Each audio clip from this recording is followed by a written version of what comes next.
Halo semua, balik lagi dengan saya Rizky. Setelah memakai OS ini, HP kentang saya rasanya jadi naik kelas.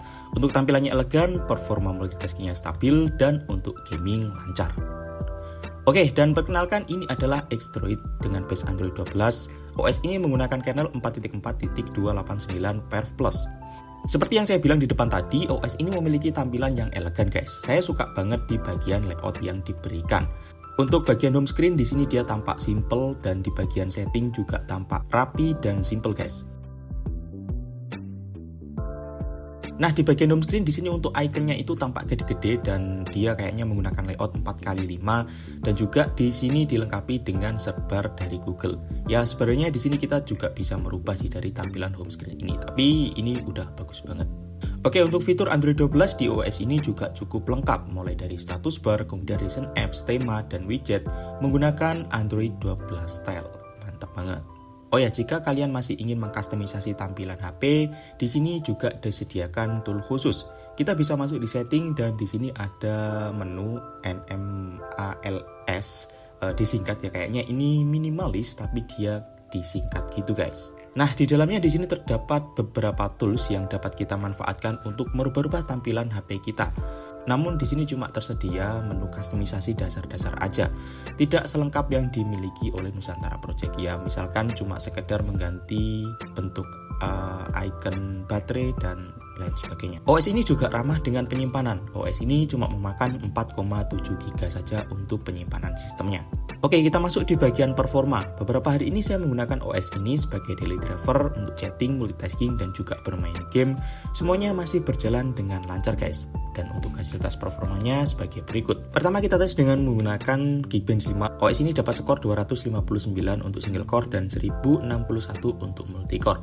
Kemudian kita tes dengan menggunakan GPU benchmark dan OS ini dapat skor 410.400. Kemudian kita tes dengan menggunakan CPU throttling dan berikut hasilnya. Untuk grafiknya di sini dia tinggi dan stabil guys. Ini menunjukkan untuk performanya yang stabil juga. Kemudian untuk performanya maksimal ada di 120,82 GHz, rata-ratanya ada di 116,233 GHz, dan performa minimalnya itu ada di 104,151 GHz. Ini performa yang bagus. Dia stabil. Oke, kita tes untuk bermain game. Pertama di sini saya mainkan Asphalt 9. Untuk settingan grafiknya di sini kita dapat di paling rendah. Dan selama permainan saya masih banyak menemukan adanya nge-lag tipis 0, sekian detik. Oke, untuk FPS meter di sini menunjukkan ada di 30-an FPS guys.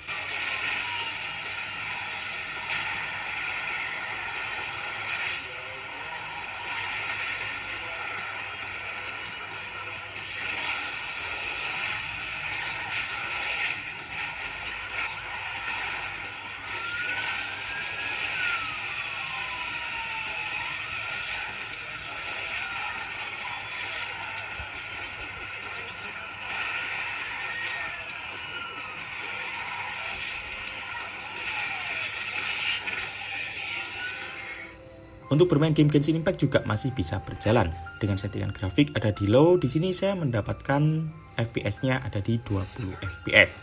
Dan kadang-kadang juga sempat jatuh juga di 15 FPS juga guys. Saat ketemu monster dan musuh di sini masih aman.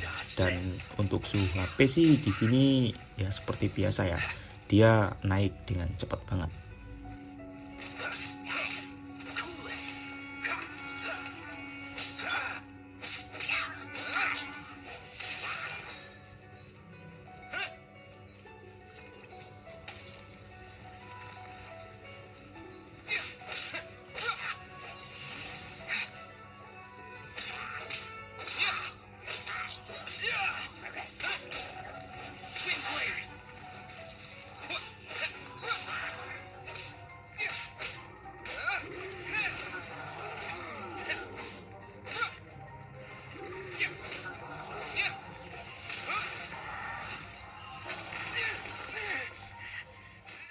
Oke, keluhan saya selama pakai OS ini cuma ada satu guys, yaitu ada di face unlock-nya.